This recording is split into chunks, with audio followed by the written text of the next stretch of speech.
Bueno, queda muy poquito para las 5 de la tarde y ya estamos aquí en directo desde esta tertulia de la 8 Palencia en una semana que ha sido muy intensa en cuanto a actualidad política, pero que también nos ha dejado un suceso de última hora. Enseguida se lo vamos a contar en directo aquí en nuestra provincia, pero antes presentarles a quienes nos acompañan en esta mesa de tertulia. Toño Casas, muy buenas tardes, ¿cómo está? Hola, buenas tardes, muy bien, aquí pendientes de la última hora y del suceso. Pendientes, eso es. Ahora mismo lo veremos porque luego llegará el maremoto político. Carlos Hugo Sanz, muy buenas tardes, ¿cómo está? Muy buenas tardes, pues muy bien, también pendiente, con un ojo puesto en Villanueva de Henares, a ver qué está ocurriendo allí. A medio camino está usted entre la 8 y la redacción de Diario Palentino, ¿no? Que luego les tocará también contar ampliamente la crónica de lo sucedido. Bueno, pues como anunciábamos, nos vamos en directo hasta Villanueva de Henares. Allí ha fallecido un hombre de 84 años por un arma de fuego. Presuntamente le ha disparado un vecino a lo largo de una discusión. Y en estos momentos, según nos informan nuestros compañeros desde esa localidad en la montaña palentina, muy cerca de Aguilar de Campo, están buscando al presunto autor. Tiene todos los detalles Álvaro Lantada, que se ha desplazado enseguida en cuanto saltaba esta noticia hasta allí. Álvaro, cuéntanos cómo es la crónica de lo sucedido, cómo es la crónica de lo que se conoce hasta este momento. Buenas tardes, Lola, a nuestros contertulios, a la gente que nos está viendo a través de la 8 Palencia. Novedades importantes que podemos contarles. Se puede hablar de asesinato. Es la tipificación del delito que nos hacen desde la Guardia Civil, fuentes consultadas por esta casa. Vamos a intentar transmitir a la gente que nos está viendo qué es lo que sabemos hasta la fecha, lo poco que sabemos hasta la fecha, porque es verdad que la información llega a cuentagotas y el asunto es de momento muy hermético, complicado acceder a la información. Hablamos, en primer lugar, de dos perfiles. El primero, de un hombre de 64 años, recién jubilado, que ha trabajado durante buena parte de su vida en la cementera de Alfa, en Mataporquera. Tened en cuenta que estamos en un barrio de Aguilar de Campo, alejado unos 10-15 kilómetros, con poco más de 15 habitantes. Bueno, este hombre recién jubilado sería el presunto autor de los hechos, que con una escopeta, él era cazador, por cierto, habría disparado en el pecho a la víctima, un hombre de 84 años, y vamos con el perfil. Hablamos de un hombre también soltero, sin hijos, que en este caso vivía aquí, en este municipio, junto con su hermana, una mujer también mayor. El origen se desconoce hasta la fecha, pero se habla de una discusión, un incidente, nos dicen desde los cuerpos y fuerzas de seguridad, entre ambos vecinos. En estos momentos, esta pequeña localidad, este pequeño barrio, Villanueva de Henares, como os decíamos, a muy pocos kilómetros de Aguilar de Campo, está absolutamente asediado por los cuerpos y fuerzas de seguridad. Os podemos decir que en estos momentos hay aquí hasta 20 vehículos, más de una treintena de efectivos peinando la zona, porque el problema es que el autor de los hechos, este hombre de 65 años, no ha sido detenido. Le estarían buscando por las inmediaciones de esta pequeña localidad, como están viendo, rodeada de montañas. Esto es la entrada a la montaña palentina. En moto, en helicóptero y a pie estarían peinando la zona para intentar localizar al presunto autor de los hechos, un hombre, como les decíamos, de unos 64 años de edad, huraño, que se relacionaba muy poco con los vecinos del municipio y que en principio sería el presunto autor de los hechos, el que habría disparado con una escopeta a este otro hombre de 84 años en plena calle, en este barrio de Aguilar de Campo, en Villanueva de Henares. Es hasta este momento lo que podemos contaros, todo lo que sabemos. Pues muchísimas gracias, Álvaro, por esa última hora. Estaremos muy pendientes en el informativo de las 8 de actualizarles la noticia de lo que se conozca, de lo que haya trascendido, de ese, como decía nuestro compañero, asesinato, que es terrible lo que ha sucedido esta mañana en Villanueva de Henares, como nos decía Álvaro, un barrio de Aguilar de Campo. Bueno, pues lamentando este suceso, si les parece nos asomamos un poco a la actualidad, a la crónica política de esta semana, que casi en las últimas horas bueno, desdice un poco lo que nos encontrábamos hace unos días en los medios de comunicación, pero por ir también un poco en orden, vamos a comenzar con esa crónica del día de las mociones que tuvimos hace unas fechas. Comenzaba todo en Murcia, daba el salto a Madrid, donde anunciaba la presidenta la disolución de la Asamblea para convocar elecciones, pero también se presentaban dos mociones y luego llegaba a nuestra región, a Castilla y León. Vamos, si les parece, a asomarnos primero al resto de comunidades de nuestro país. El torrente de divorcios políticos empezaba por la mañana en Murcia. Ciudadanos rompía con el Partido Popular presentando una moción de censura de la mano del Partido Socialista. No podemos seguir siendo cómplices de este descontrol en la vacunación, de escándalos diarios, de una pésima imagen de nuestra región. El momento del cambio ha llegado a la región de Murcia. El presidente López Miras respondía poco después. Entrar en un debate de sillones, de puestos, de intereses particulares es mucho más que un error. La onda expansiva de esta decisión no tardaba en llegar a Madrid. He decidido disolver la Asamblea de Madrid y convocar elecciones anticipadas. Díaz Ayuso ponía fin así a una coalición de año y medio en la que ya se habían producido numerosos desencuentros. Si no tomo esta decisión, Ciudadanos y el PSOE hubieran presentado una moción de censura. Mientras Ciudadanos atacaba esta postura que para ellos solo responde a caprichos electorales. No hay mayor traición que incumplir tu palabra y es lo que ha hecho la presidenta, rompiendo un acuerdo de gobierno. En paralelo a esto, PSOE y Más Madrid presentaban dos mociones de censura. Nosotros vamos a formar parte siempre de la posibilidad de alternativa. Pero estas mociones no saldrán adelante porque a medianoche se publicaba con antelación el boletín oficial de la Comunidad de Madrid y se hace efectivo así las elecciones que están convocadas para el 4 de mayo. Bueno, pues pierde vigencia, Carlos Hugo, lo que narrábamos acerca de la moción de censura en Murcia, porque ha dado un giro inesperado. Yo no sé si se llama ahora plot twist, ¿no?, cuando dan estos giros las series, y de repente ya no hay... O sea, ya no saldrá adelante la moción de censura porque hay un caso de transfugismo de Ciudadanos al PP. Carlos Hugo, sorprendido por toda esta crónica política nacional. Sí, no. Es decir, nos tienen tan acostumbrados ya, ¿no?, a estos giros y demás, que nadie, la verdad, a mí me dicen ahora que si va a acabar así la cosa, y estoy convencido que de aquí a las próximas 48, 72 horas hay otro cambio, otro giro, sí, otro... Igual salimos de aquí y ya se ha quedado caduca la tertulia, ¿no? Bueno, no sé, yo desde fuera, ¿no?, como sin entrar en lo que es el análisis político de los movimientos que han hecho Ciudadanos, el Partido Socialista y el Partido Popular, desde fuera como ciudadano, la verdad es que yo creo que lo que hay es indignación. Es decir, yo creo que no entiende la ciudadanía que en la situación en la que estamos, en la situación de pandemia,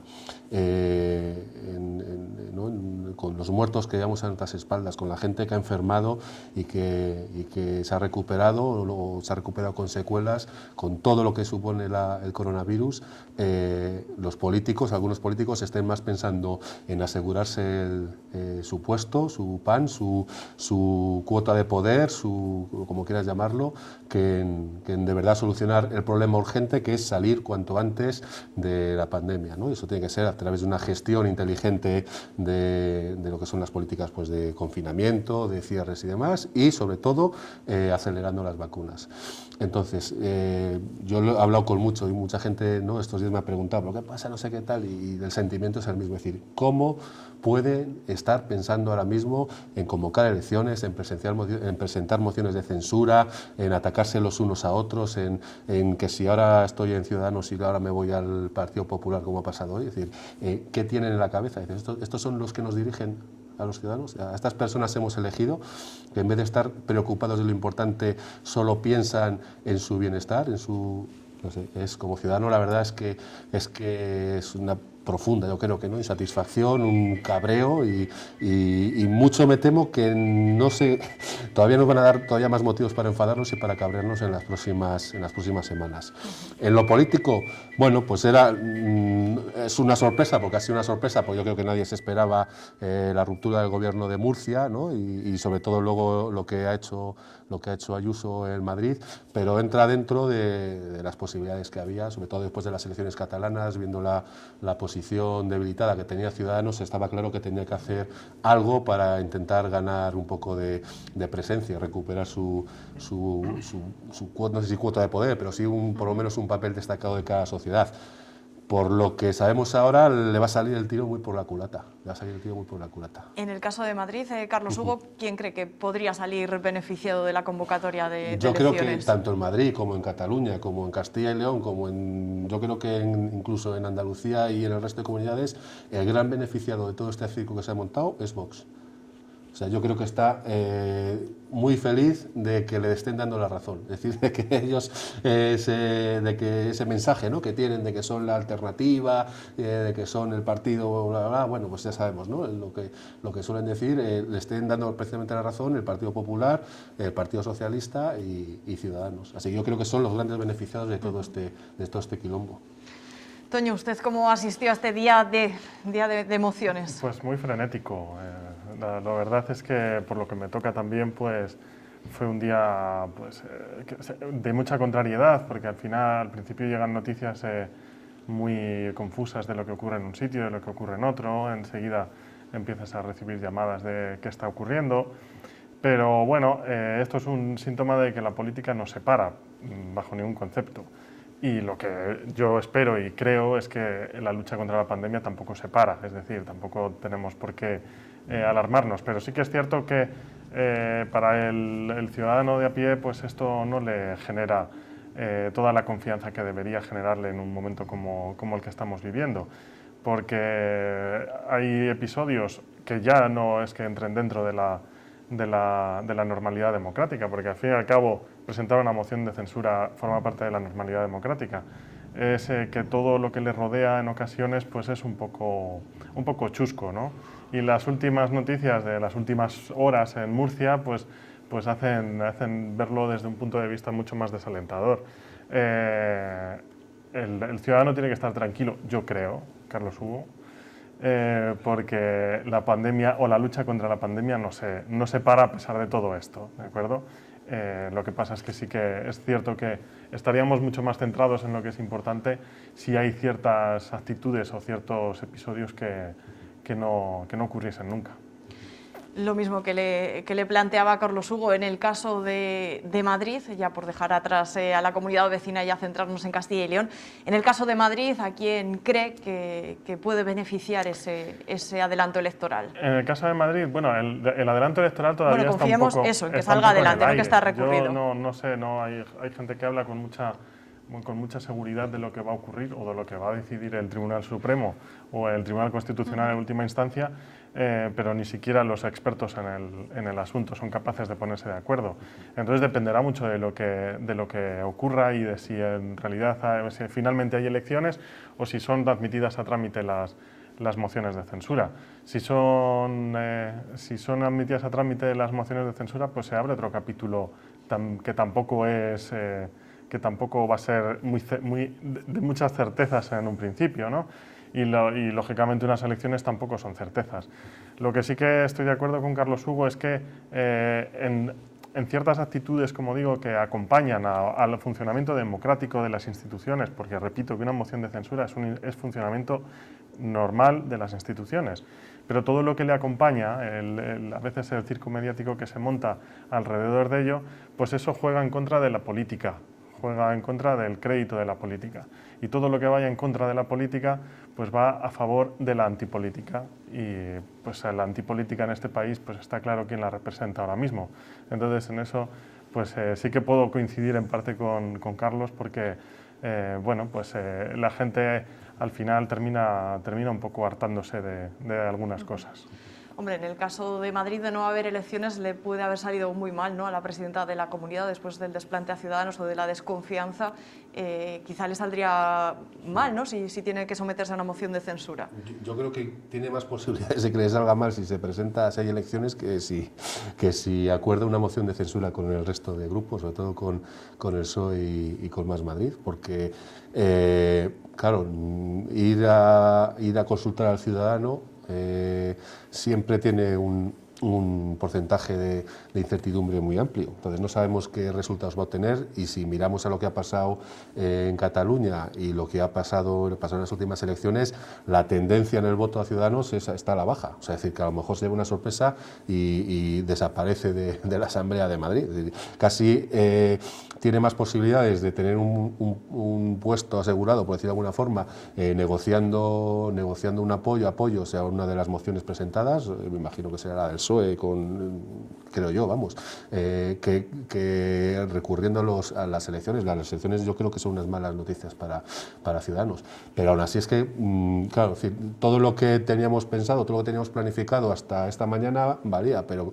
con el giro que ha hecho ahora el Partido Popular de fichar a tres diputados de Murcia para anular esa moción de censura, ¿cómo va a reaccionar a Ciudadanos? Es decir, y ya no solo en lo que es Madrid, también habrá que ver cómo reacciona en Castilla y León, habrá que ver cómo reacciona en Andalucía. Es decir, hay tal desconcierto, es decir, no sé si es que ha sido si Ciudadanos ha medido mal el movimiento o que no entiendo un poco la estrategia, la verdad. O sea, entiendo la estrategia desde si hubiese salido bien, pero como ha salido mal, me imagino que alguien tendría que haber pensado en las consecuencias. Y la verdad es que todo el tablero político está patas arriba. Es decir, yo insisto, y lo decía Toño, ¿no? Dice, bueno, no se va a parar la lucha contra la pandemia, seguramente no, pero solo si hay elecciones en Madrid van a costar 20 millones de euros. Es decir, que imagino que se sacarán de otros sitios y esperemos que no lo saquen de la sanidad, por ejemplo. Es decir, de la atención a los pacientes, o de vacunas, o de algún sitio similar, es decir, donde se necesita. Esos 20 millones de euros es mucho dinero. O sea que... Pues ¿a quién beneficia en Madrid? No lo sé, porque lógicamente es algo que Isabel Díaz Ayuso quiere hacer desde hace varios meses, convocar elecciones. Y yo es que es una mente política que soy incapaz de descifrar.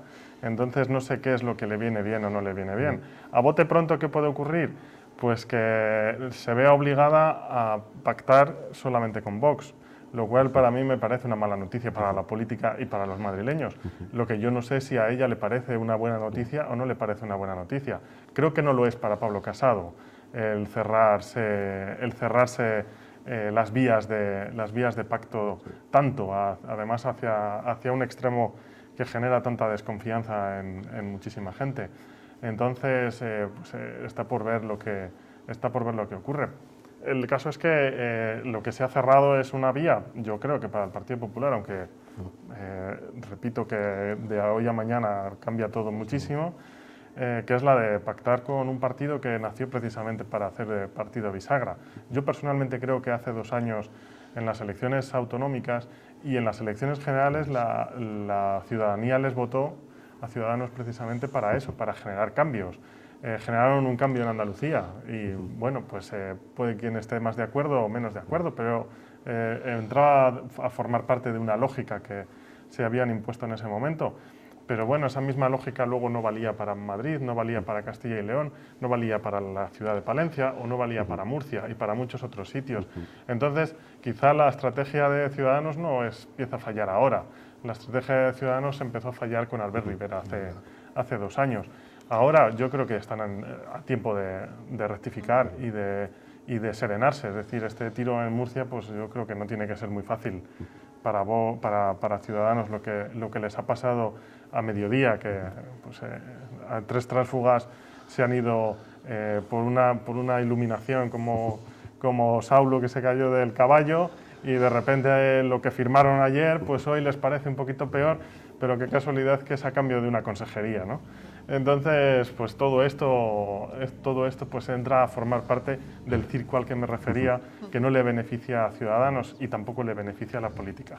Todo lo demás puede ser más o menos apropiado o en este momento recomendable, pero eso sí que es lo que no beneficia en nada a la política. Bueno, pues vamos con los protagonistas en Castilla y León. Enseguida nos asomaremos a la intrahistoria que hay detrás de la moción de Luis Tudanca, pero vamos a ver los titulares que nos dejaban Francisco Igea, ya saben, vicepresidente de la Junta de Ciudadanos, y Alfonso Fernández Mañueco, presidente de la Junta, porque el día siguiente a presentar la moción, el socialista Luis Tudanca, hacían una comparecencia dejando clara su unión. Comparecencia conjunta para escenificar una unión que es, dicen, real. La estabilidad y la cohesión de este Gobierno está garantizada. Somos y seremos un Gobierno unido, formado por dos partidos que trabajan en la mejor de las sintonías. Una coalición estable en la que los intereses de la gente están por encima de las siglas.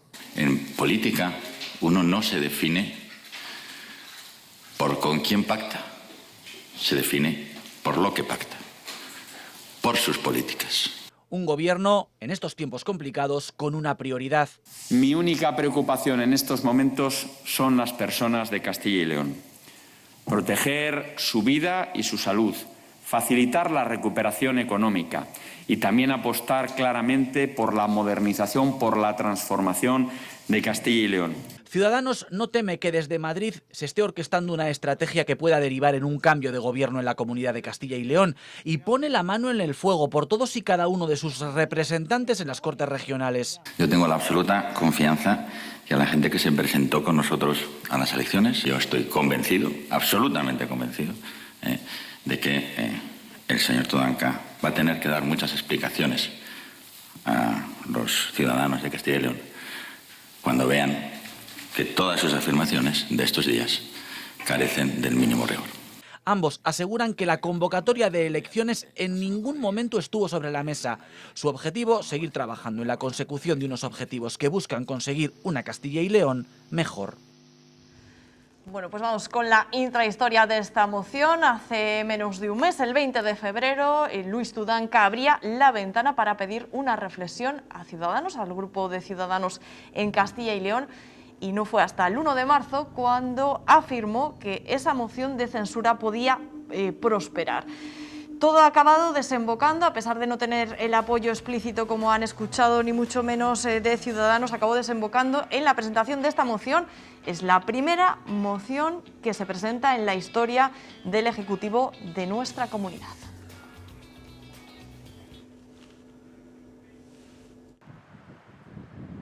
Es la sede del PSOE de Castilla y León este jueves. Tranquilidad en el exterior, mientras dentro se trabaja intensamente en la moción de censura. Sábado 20 de febrero, en un mensaje a los suyos, Ciudadanos tiene que reflexionar. Luis Tudanca adelantaba lo que 2 días después su secretaria de organización se preguntaba. ¿Descartamos la presentación de la moción de censura? Y también se respondía. No la descartamos. Desde Ciudadanos, imprescindible la primera reacción. Me parece del todo irresponsable. Pero daba igual. Su gobierno ya ha llegado al ocaso. Póngase usted a usted mismo la moción de censura. Esperemos que se sustancie de una vez si tienen valor. Con este panorama el PSOE se mostraba optimista. Creo que prosperará. Lo haremos, porque esta tierra lo necesita. Y también la Dirección Nacional Socialista, mientras la de Ciudadanos hasta 2 veces rechazaba cualquier apoyo. No nos vamos a distraer con rumores, no vamos a caer en ese juego. Pasan los días. No hemos dicho que vayamos a presentar una moción de censura mañana. Y este lunes Tudanca insistía, seguían trabajando. Más pronto que tarde haya una moción de censura. Así llegamos al miércoles por la mañana. Nos debemos hacer cumplir el mandato de las urnas, y lo vamos a hacer. Y poco después, casi a las 3 de la tarde, registraban la moción de censura. Yo hoy estoy convencido de que saldrá adelante. Pero para lograrlo, ahora mismo a los socialistas les falta lo más importante, el apoyo de Ciudadanos. Bueno, pues después de hacer un recorrido por las mociones de nuestro país, ya entrábamos en faena, en mociones, en la moción de Castilla y León, y escuchábamos a las partes implicadas. Por un lado, ese vínculo, dicen, irrompible, esa unión de IGEA con Mañueco, y por el otro escuchábamos la postura de los socialistas de Luis Tudanca. ¿Usted cree, Toño Casas, que la postura de IGEA, aquello que contaban en la comparecencia, es la postura de todo Ciudadanos Castilla y León? ¿Qué grado de confianza tiene en que salga adelante o no esa moción de censura? Al escuchar a IGEA me recuerda a los presidentes de los equipos de fútbol después de una derrota, cuando aseguran que mantienen al entrenador en el cargo y luego se rompe todo al día siguiente o 2 días después o en el siguiente partido. Yo no sé si lo que ha hecho el señor IGEA hoy es más un acto de fe que otra cosa, porque yo no sé hasta qué punto el señor IGEA en Ciudadanos tiene algo que decir, ¿no? Lo que sí que creo es que Ciudadanos tiene una oportunidad que la tuvo hace 2 años y tienen una oportunidad ahora de hacer algo por lo que mucha gente en Castilla y León les votó, mucha gente en Castilla y León y en otras comunidades les votó, o aquí en la capital, que es propiciar un cambio, y lo que no se produjo hace 2 años, pues a lo mejor lo puede hacer ahora. Y como estamos en una época tan líquida en la que lo que pase un día al día siguiente no tiene ninguna validez, o lo que se dice un día al día siguiente se puede decir lo contrario, pues es que no tenemos más que hacer que esperar a que pase el tiempo para ver cómo acontecen los hechos. Y yo repito que para mí es una oportunidad más que tiene Inés Arrimadas de mostrar la intención que tenía desde el principio. Carlos Hugo. Para poner en contexto toda lo que es la moción más, hay que tener en cuenta que IGEA es del partido de IGEA. Es decir, cuando habla IGEA no habla Ciudadanos, no sé si me explico, entonces va muy por libre. Va tanto por libre que las relaciones con Arrimadas, y creo que eso es Vox Populi, están totalmente rotas. Es decir, ahora mismo es un verso libre dentro de Ciudadanos. Esto es importante porque entiendo que Arrimadas no tiene capacidad de presionarle a él, por lo menos, para que acepte la moción del Partido Socialista, por ejemplo, ¿no? Que puede ser uno de los escenarios que se dan. Entonces, yo sí le creo cuando él sale y dice que no, que el pacto con el Partido Popular en Castilla y León no se va a romper. Es lo lógico. Por eso es un acto de fe. Sí, claro, porque realmente no controla que eso vaya a ser. Y la historia así. es, sobre todo, qué capacidad tiene de control de los 12 procuradores que tiene Ciudadanos en Castilla y León, porque al PSOE no le hacen falta los 12. No. Los 12 votos, que me parece son 4 los que le hacen falta. Es decir, y dentro de esos 12 sí que hay perfiles que estarían más del lado de Arrimadas que del lado de IGEA. Depende de si los diputados de UPL y de efectivamente. de Ávila, de por Ávila también apoyasen la moción, entonces harían falta 2 diputados de Ciudadanos. Pues en ese juego está la historia. ¿Qué ocurre? Que yo entiendo que después de lo que ha pasado hoy en Murcia, la posición para exigir de Arrimadas es menos fuerte que lo que era ayer, por ejemplo. Pero también lanza un aviso a IGEA, que decirle, ojo, que puedes estar muy seguro de que tienes los 12 apoyos y el día o 10 días antes de la votación te lleves una sorpresa y descubras que 2 o 3, 4 de los procuradores que sean, que con los que contabas, van a apoyar el texto. Entonces, es complicado. Yo recomiendo a los ciudadanos, cuando vean las declaraciones de unos y otros y demás, que siempre las tomen, que las pongan en duda, por lo menos. Es decir, que no porque ellos no estén seguros, que sí que están, cuando lo dicen totalmente convencidos, pero el juego detrás no lo conocemos. Todo lo que se está jugando a las espaldas, todas las negociaciones que hay, todas las conversaciones, no lo juego. Si me preguntan a mí, ¿tenía que haber presentado el PSOE la moción en Castilla y León? Yo creo que no era el momento. Sobre todo porque lleva amagando muchos días, creo que el efecto ya se ha difuminado de esa moción, porque una moción efectivamente sirve para ganar, ¿no? Sirve para ganarla y cambiar un gobierno, como podría ser el caso, pero también tiene un importante efecto de desgaste en un equipo de gobierno, en este caso de la Junta de Castilla y León. Quemar ahora ese cartucho en estos momentos a mí me ha parecido precipitado, porque todavía queda más de 2 años de mandato, 2 años y medio, y podría ser quizá una herramienta que sí que se podría haber utilizado pues, a principios del año que viene, de cara sobre todo a las elecciones de 2013 y para buscar un cambio en Castilla y León. Ahora, si no lo sale, pero vamos, todo dependerá efectivamente de si sale o no sale la moción. Si no sale, pues será un fracaso, también hay que reconocer así, y si sale, pues será todo un éxito y estaremos diciendo aquí que Luis Tudanca es un genio de la estadística, de la estrategia política. Por desgracia, no hay forma humana de conocerlo. ¿Qué esperan un poco de la visita de Inés Arrimadas el lunes a Valladolid y a Palencia, también a nuestra capital? Mi última noticia es que estaba en el aire, que la iba a cancelar. De modo que no sé si al final lo va que puede que lo de Murcia lo va a hacer o no lo va a hacer. Claro. Todo va a cambiar. Es que lo que ha pasado en el Murcia con esos 3 tránsfugas lo va a cambiar absolutamente todo. Pero todo me refiero, ¿no? A todo. Es decir, no descartemos que salte por los aires Andalucía o que incluso pase algo en la capital, o que yo también lo veo aquí en Palencia, que también lo veo muy difícil. Pero eso les iba a preguntar, en el caso de que salga adelante Luego les hago esa pregunta. Venga, lo dejo ahí en el aire. Hablaremos del Ayuntamiento de Palencia. Antes quiero que escuchen esta declaración porque tenía lugar esta mañana, pero claro, como dicen Carlos Hugo y Toño, es que luego ha pasado lo de Murcia y todo ha cambiado. Pero esta mañana los socialistas en Castilla y León le pedían a Arrimadas que les escuchase. Les anuncio que le vamos a pedir a la señora Arrimadas una reunión formal, un encuentro formal con Luis Tudanca, líder social indiscutible de los castellanos y de los leoneses. Porque además, a través de ustedes hoy, estamos teniendo ocasión de comprobar cómo están engañando a la señora Arrimadas. Le están mintiendo. Y queremos que escuche de primera mano la verdad de todo. También de cómo el PSOE de Castilla y León jamás le ofreció ni le ofrecería la presidencia de la Junta de Castilla y León, ni a Ciudadanos ni a nadie.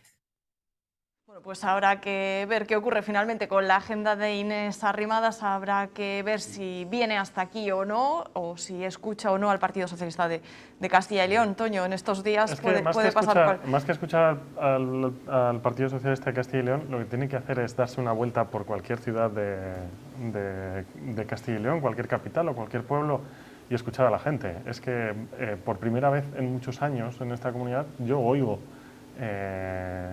hablar del presidente y del vicepresidente de la Junta, que hasta hace poco éramos una comunidad bastante pasiva, iba a decir, o no sé si llamarlo así, con lo que ocurre en nuestra comunidad. Pero últimamente, con todo lo que está ocurriendo, agravado por eso, pues estamos escuchando hablar de Igea y estamos escuchando hablar de Mañueco, y yo veo en las terrazas de los bares carteles de Igea y de Mañueco. Bueno, pues a lo mejor lo que tiene que hacer, más que escuchar al Partido Socialista de Castilla y León, que también, es escuchar a la gente y darse una vuelta, hablar con los hosteleros, hablar con los comerciantes.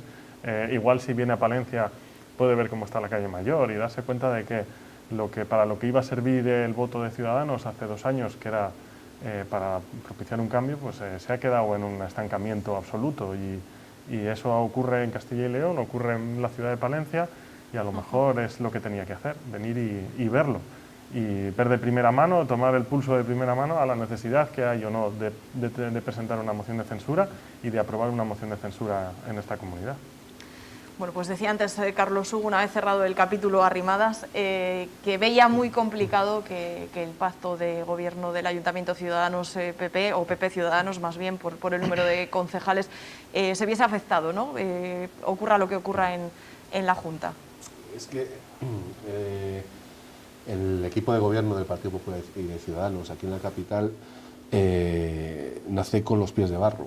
Es decir, si hoy Mario Simón es alcalde de Palencia, es porque un 12 de junio, me parece que fue, de 2019, hubo una reunión en Valladolid en la que se decidió que para que Alfonso Fernández Mañueco fuese presidente de la Junta, pues fuese presidente de la Junta, gracias a un pacto con Ciudadanos, pues el que tenía que gobernar la capital de Palencia era Mario Simón, de Ciudadanos. Entonces, claro, esa situación, lo que viene a decir, sobre todo lo que ha marcado su gobierno, es que a nivel político me refiero, yo no me refiero a lo que es a la hora de llevar inversiones y demás, sino a nivel político ellos no dependen de sí mismos. Es decir, entonces, claro, si ya está viciado ese inicio del equipo de gobierno y ahora se mueven todos esos pilares de barro sobre los que se sustentó, ¿no? Esos acuerdos en Madrid, esos acuerdos entre Ciudadanos, hay inestabilidad en el PP, inestabilidad en Ciudadanos, ¿cómo puede afectar aquí a la capital? Pues al final no va a depender de ello, por mucho que el mensaje que el otro día lanzasen tanto Alfonso Polanco del Partido Popular como Mario Simón de Ciudadanos fuese no, aquí el pacto está asegurado, vamos a continuar y demás.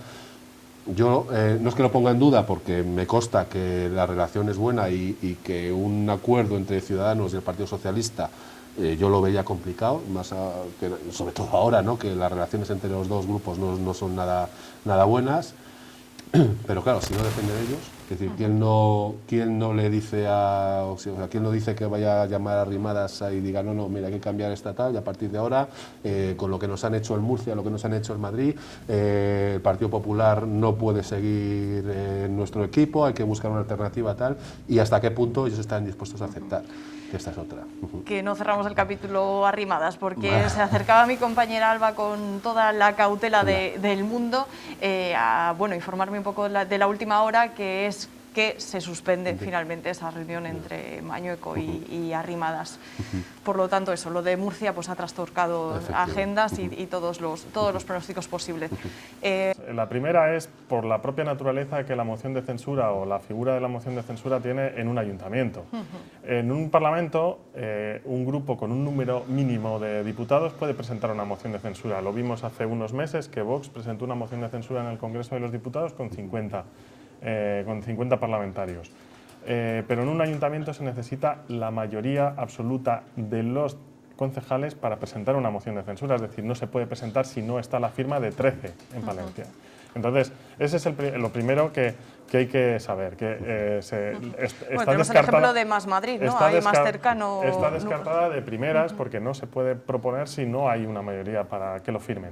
Y en segundo lugar, hay que tener en cuenta la naturaleza del pacto, como decía Carlos, la naturaleza del pacto que ocurrió en el Ayuntamiento de Palencia, que no fue un pacto en el Ayuntamiento de Palencia, sino que fue un mercadeo que vino de Madrid en el que hubo un cambio de cromos, no solo autonómico, sino nacional, en el que tú me das esto, yo te doy esto, y entre Ciudadanos y el PP se repartieron un poco las cosas. Lógicamente, el PP nunca hubiese apoyado a un alcalde de Ciudadanos con 3 concejales a sus espaldas si no hubiese una contrapartida superior más arriba, ¿no?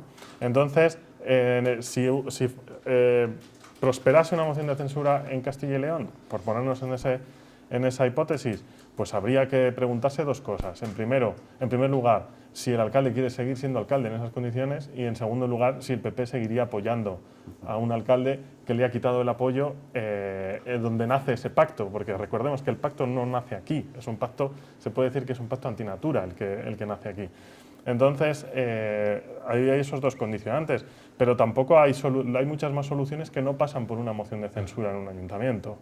Y si algo pasase en Castilla y León, que lógicamente lo que ocurra en el ayuntamiento está ligado a lo que pasa en Castilla y León, pues no necesariamente, como digo, tiene que ser una moción de censura lo que arregle la situación que tenemos en Palencia, ¿no? Entonces, pues ahora creo que es desmesurado intentar atar cabos de lo que puede pasar en Valencia Capital, porque ahora mismo no va a pasar nada, absolutamente nada. Contando además que hay otro actor, que es Vox. Es decir, que aquí no solo hay que lidiar con pactos entre PSOE, Ciudadanos, Partido Popular, sino que el voto de Vox hay que tenerlo en cuenta. Fue decisivo. En el acuerdo aquel entró Vox también. Fue decisivo. Eso no hay que olvidarlo, y el alcalde, Mario Simón, es alcalde gracias a los votos del PP y al voto de Vox. Fue decisivo en la composición del actual equipo de gobierno y puede determinar hacia un lado o hacia otro. Claro. Es decir, que al final,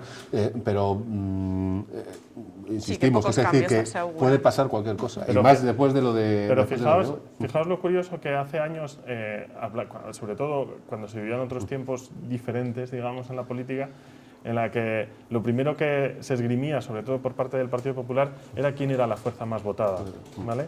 Y en todos los casos en los que hemos estado hablando, desde Murcia hasta Madrid, Andalucía, Castilla y León o la ciudad de Palencia, el partido más votado es el PSOE, y ya no se habla de eso. Tanto ha cambiado la política que ya no se habla de quién ganó las elecciones. Ahora, el hecho de que el partido que ha ganado las elecciones en Murcia o en Castilla y León quiera acceder al poder con una figura que es completamente democrática, como es la moción de censura, el Partido Popular lo tilda de un golpe casi, o de un, no sé cómo lo calificó el presidente de Murcia antes de ayer, pero hay que entender que lo que antes era válido ahora ya no lo es, parece ser, ¿no?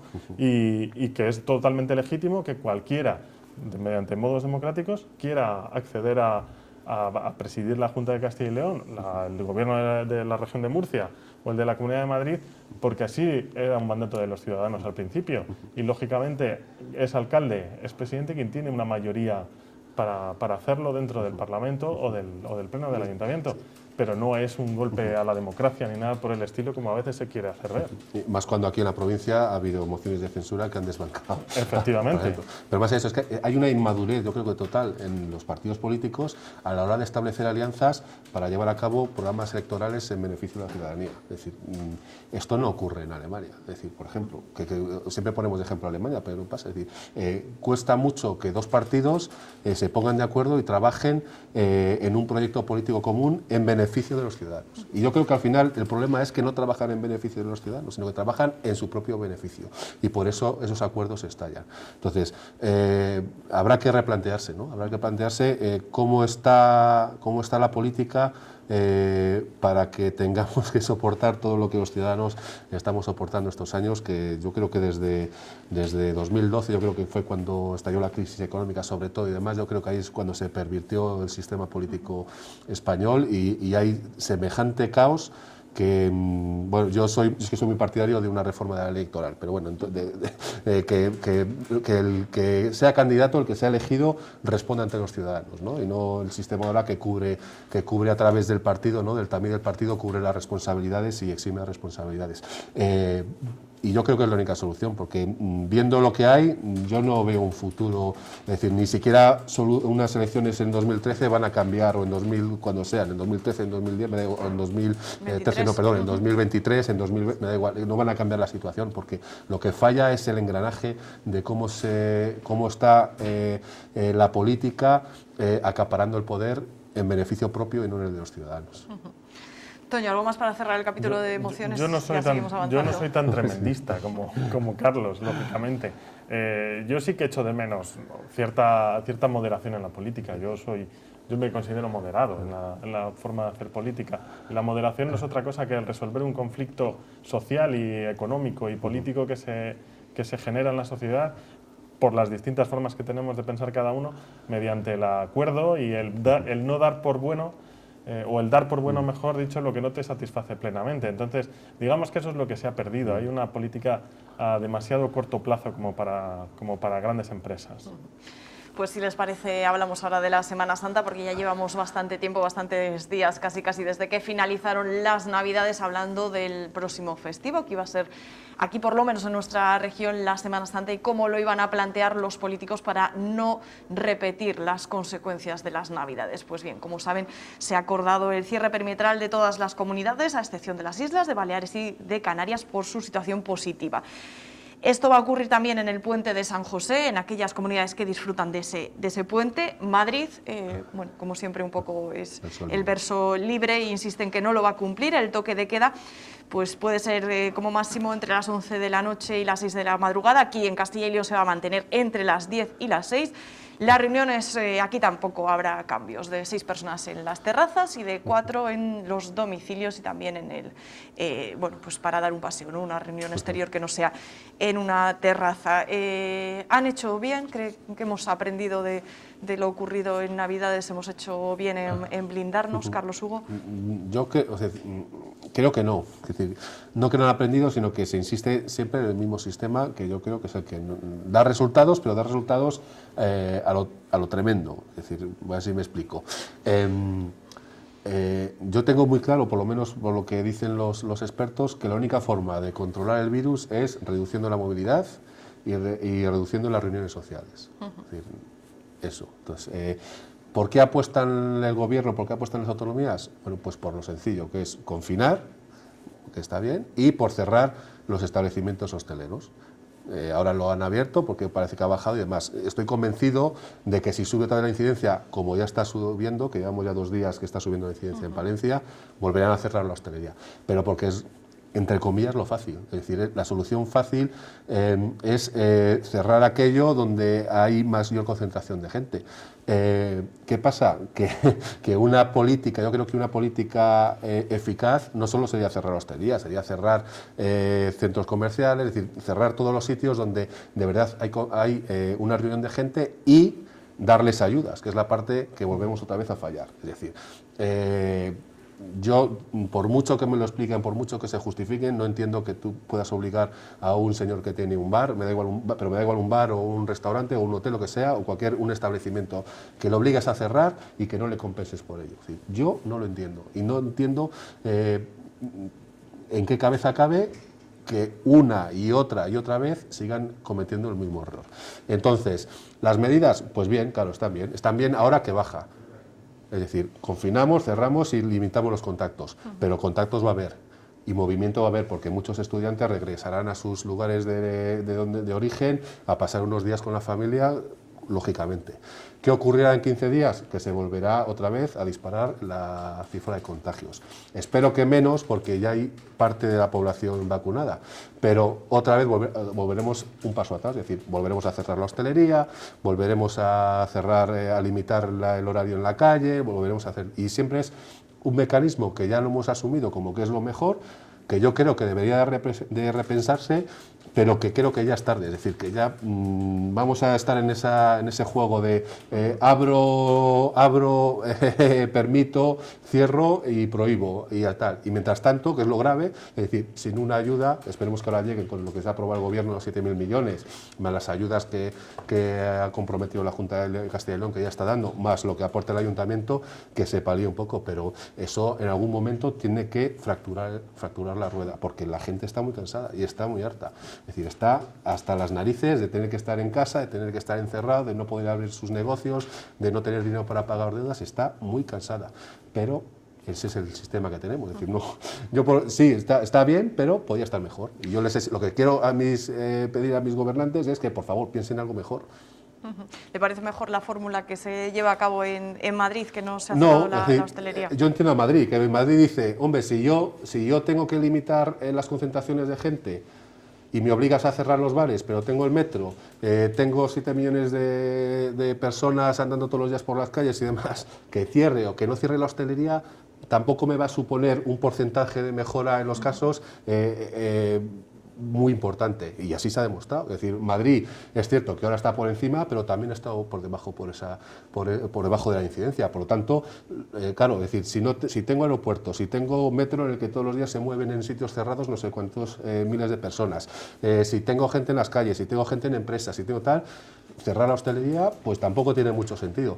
Que venga gente de fuera, pues dirá, pues tampoco tiene mucho sentido, porque además que la apuesta que ha hecho Madrid es de primar lo económico sobre la salud. Se puede disfrazar de muchas cosas, pero es así, es así. Y Ayuso no ha mentido a nadie, que lo dijo casi desde el minuto 1, desde que comenzó la pandemia. ¿Es mejor? Pues me imagino que la familia que ha perdido a 1, a 2 o a 3 y que tenga tal dirá que no es mejor. Y también yo les entiendo. Para el empresario que puede abrir, que puede subsistir y demás, pues sí. Es decir, todo depende desde el lado de que se vea. Es decir, lo que pasa es eso, como no hay una política conjunta en la que todos vayamos a una, en la que todos apoyemos, que todos creamos que es la adecuada, pues seguiremos pues con ese, ya te digo, con esa maquinaria perversa de abro, cierro, obligo a cerrar, obligo a la gente a meterse en casa, lo obligo a salir tal, y así no vamos a solucionar nada hasta que por fin estemos todos vacunados, haya una inmunidad de grupo más o menos buena y se acabó. Toño, ¿usted cómo ve las medidas presentadas de cara a la Semana Santa? Que no van a variar en mucho nuestra rutina, vamos. A mí me parece que en parte hemos aprendido un poquito de lo que pasó en Navidad. A mí me parece un error, sinceramente. Yo las pasé en casa sin moverme, es decir, no fui a ningún sitio, no me junté con mi familia.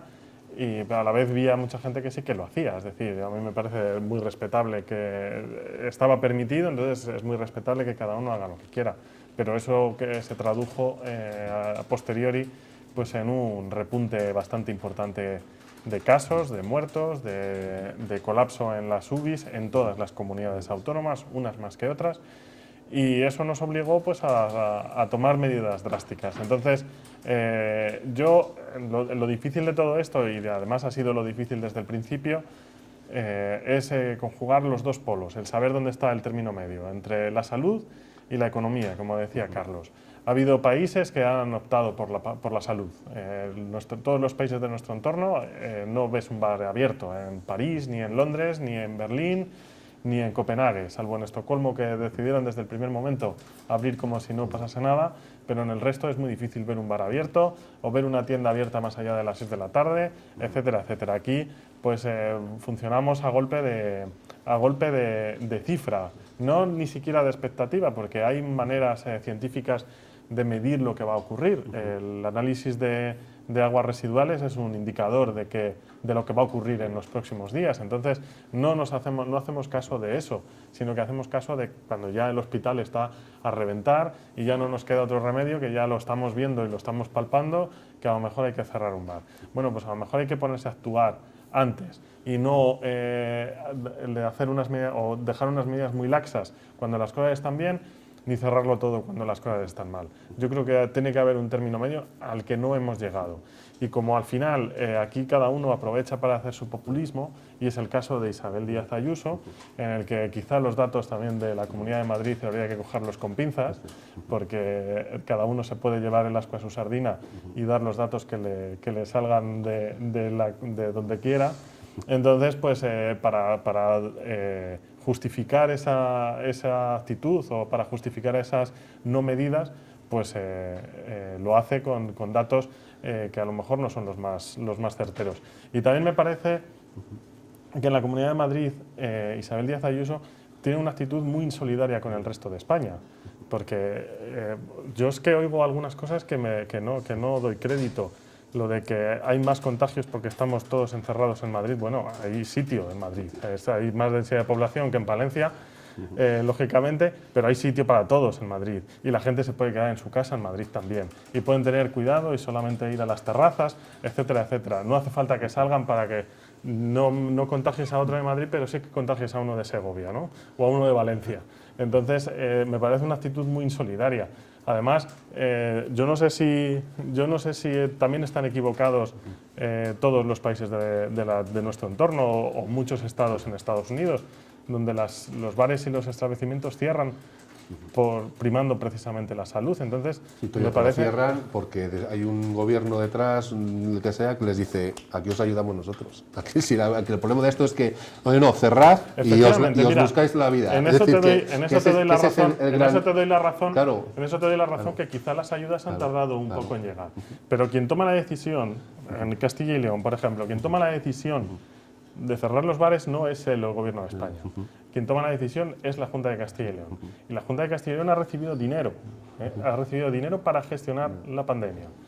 Y la Junta de Castilla y León pues está haciendo la remolona para dar ayudas a todos. Ha dicho que estaba la Junta de Castilla y León ya empezando a dar ayudas, pero vete y pregunta a los empresarios y a los hosteleros a ver cómo de fácil es acceder a esas ayudas de la Junta de Castilla y León.